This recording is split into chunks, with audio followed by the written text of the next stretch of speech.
I'm not gonna lie, it's been a rough few days. The way the world is, what's happening globally, what's happening in Canada, some things that are definitely evolving, changing, happening. And what I do when these times arise. I mean, I can assure you, my physical health is great. It's just been a rough battle in my mind.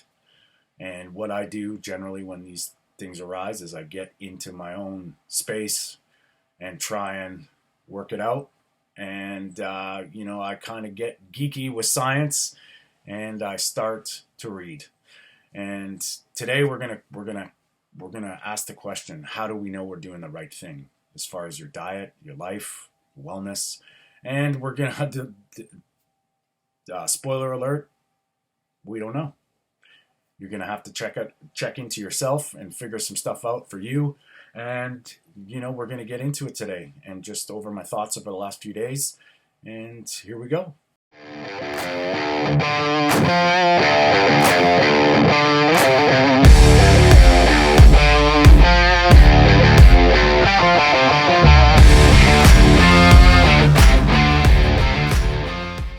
This is Anthony Stewart. This is Food for Thought, and we're questioning everything I've ever said. I am not a doctor. I'm not a scientist. I am constantly trying to evolve my health, my wellness, through my diet, lifestyle, and so far I feel I'm on the path. I'm doing a good job of my weight is the lightest I've ever been, the strongest I've ever been in my life. And my bias, we're not going to get into that today. This is not about that. This is about, there's a lot of stuff that's going on. And before anything, I want to thank all my subscribers and everybody that pays attention. And I'm doing this just to sort of document and maybe give some hope, some inspiration to some people who are lost. And I'm, in truth, I don't know what you should do. I have my bias. I have my ways that I've done things. And anything that I talk about, I urge you to challenge it for yourself. There was a great quote, and I'm paraphrasing here, by Roger Waters. And it was his mother telling him how to deal with and navigate, life. And her advice to her son was read, read, read. Learn from both sides. Read some more. And when you think you know enough, simply do the right thing.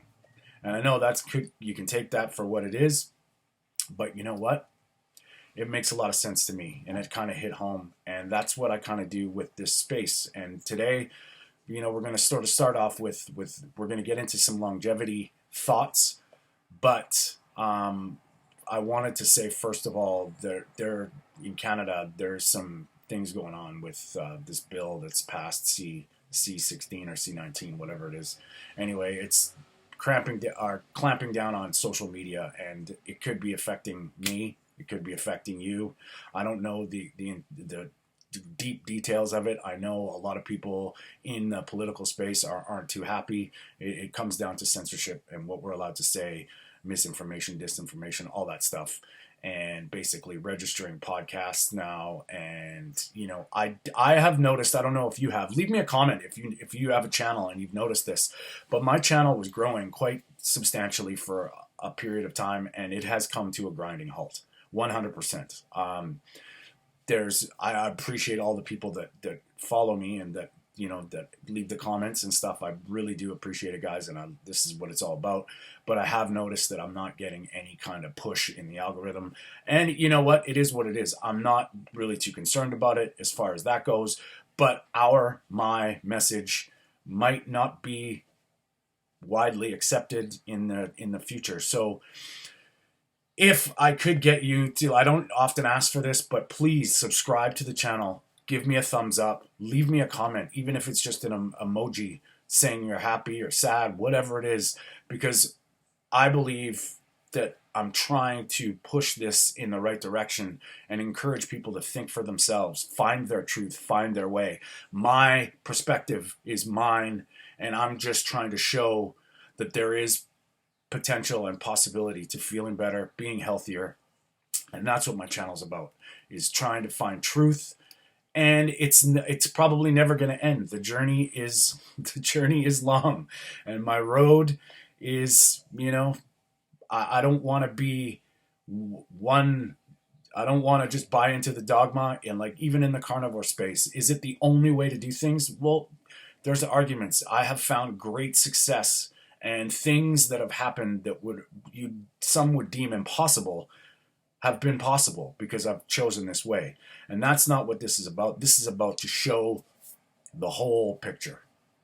And so, yeah, please, guys, that would be great. I appreciate you. And, my heart is sent out. My love and my prayers are sending out to the world right now because it's messy.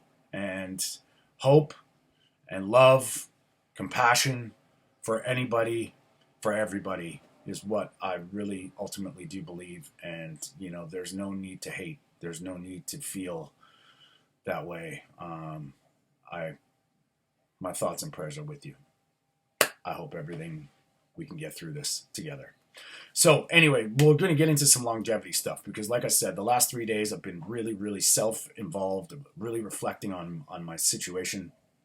And what led me down to, I've heard this scientist talk about this before, about longevity and their thoughts. Now, once again, all through the longevity space, all through this, what are we supposed to do? Are we supposed to be doing supplements? Are we supposed to be, is it free radical damage that ages us, telomere length, blah, blah, blah. So I'm here today just to say aside that you might find interesting. And there's some I want to read an article of the scientist that I read his 55 theses statement paper, and it makes a lot of sense. His name's Michael Rose. He's a Canadian scientist out of a university in the States. And I've heard talks with him before. First of all, you should see this guy. He's like in his 60s, I believe, and he looks like he's 30. Like his 100%. That's the first thing that I saw. Now, I have read books like this one. It's Lifespan by David Sinclair, and it goes into the chronologic theory of aging and how energy with NAD and sirtuin activation, and basically what his thing is xenohormesis, which you're giving your body molecules to a little bit of poison makes you stronger. Now, Paul Saladino had a great talk with David Sinclair where he was more about the hormetic stressors of physical activity and your environment, hot, cold, and it's not necessarily calorie restriction. So what do? I read his book, and then if you look into the Dave Asprey side of things, I've read his book Superhuman, where he's got his ideas about this. Now, what I try and do is I try and throw it all on the table and start picking out gems. Yes, free radical damage matters. Yes, sirtuin activation most likely matters. All about this stuff, but what do? Do I fast? Do I eat a certain way? And basically what I've come up with is probably the biggest enemy, the biggest problem you're going to face is hyperpalatable, ultra-processed foods. No question. So even the things that you do that aren't healthy, just by realizing how toxic, damaging these foods are, and this is where the rubber hits the road, so to speak. So anything in a package, anything that's made synthetically with chemicals, preservatives, are not good. That is pretty much agreement across the board. So whether you want to eat a plant-based diet and fast with taking supplements, or you want to use superfoods and longevity boosting medicines, or you want to go the ancestral way, which I'm a proponent of, there is one underlying factor that cannot be denied. Refined grains, refined carbohydrates, ultra-processed foods, chemicals, bad. So what I want to avoid is that I also saw a debate between Anthony Chaffee and Dr. Nagra. He's a vegan doctor, And to be honest with you, it was a whole bunch of the same things. Like, it's all about these studies. Show me a study. Show me a study. Well, you can't, because Bart K specifically states we can't study the effects of one food on a human body because the context, the variables cannot be controlled unless you take two genetic twins, separate them at birth, and do the exact same thing except for change one variable. It's kind of irrelevant. We have to rely on history, anthropology, biology, physiology, biochemistry. All of these things come into play where it's a best guess. And nothing is absolute. So say something causes something is almost impossible. And what I want to do today is I want to bring the attention of this scientist. He's an evolutionary biologist. His name is Michael Rose. And I'll send the link. I'll put the link in the bottom for his 55 theses.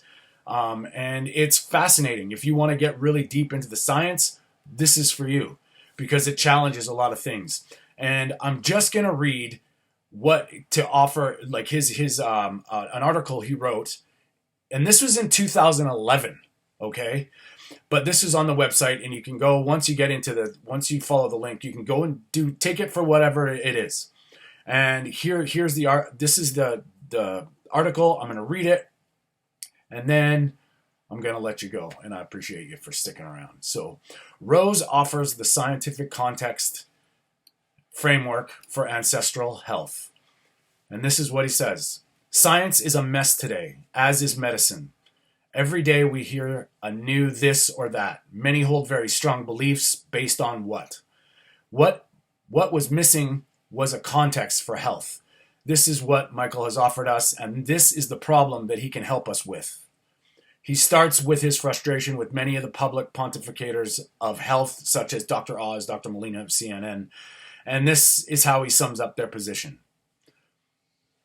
And this was 2011. The paleo way of eating has transformed my life, healed many an ill. There is tons of science to back it, but evolution is just bunk. That, friends, is what made me seriously consider scrapping this whole project. Here are the things we're up against, and this is it still reigns true today. And this is 2011. Modern refined foods are both damn tasty and likely addictive. It takes a serious desire for change to bypass these foods. Number 2, billions of dollars are spent in the marketing and advertising of these foods. We are assailed from every direction, every day.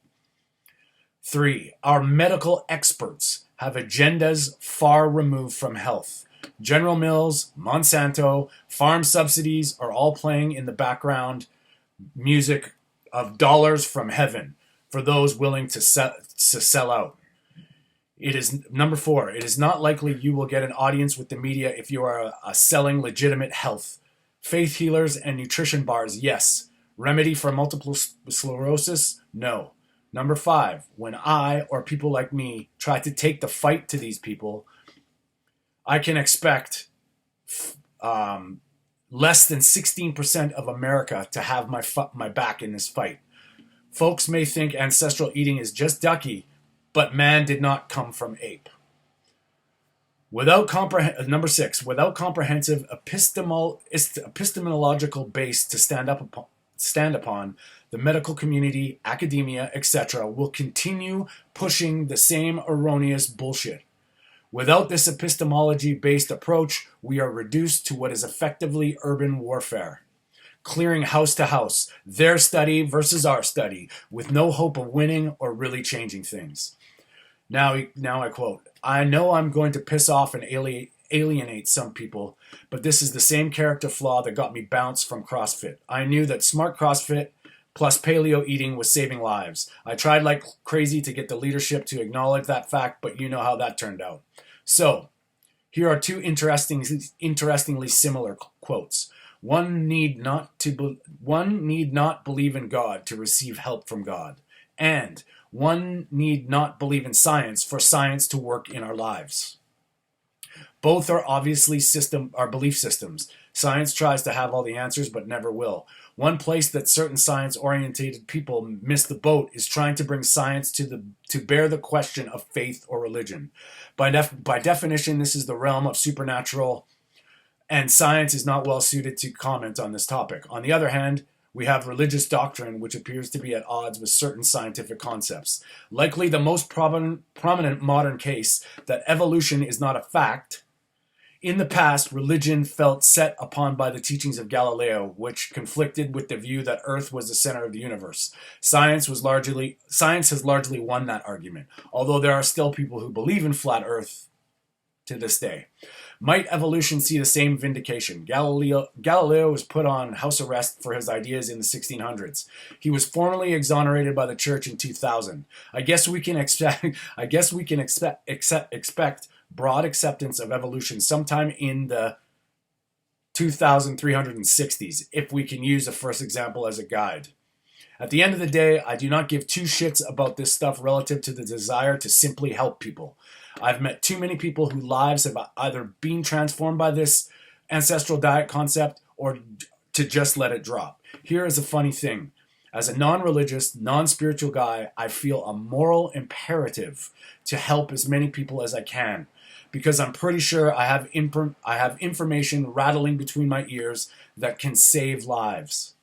I by no means have all the answers, but a firefighter does not need to know the ins and outs of thermodynamics to save a family in a burning house. I, and most of all you, know enough about this shtick to literally transform the world as we know it. As a scientist, I am forced to constantly reevaluate my belief system. When someone shows me something that helps people better than an evolutionary biology-oriented approach to health and medicine, I'll be the first person in the pool. Until then, I'm going to push what I've seen to be the most beneficial, be it evolutionary biology or libertarian economic ideas. It'd be nice to have y'all on the team because we have a serious scrap ahead of us. And I do not expect Dr. Oz or Dr. Molina aiding our cause. So the takeaway there is we're on our own. They're not out to help us. Health is free. And whatever road you decide to go down, I urge you to read and learn as much as you can, take the information, and do what's best for you.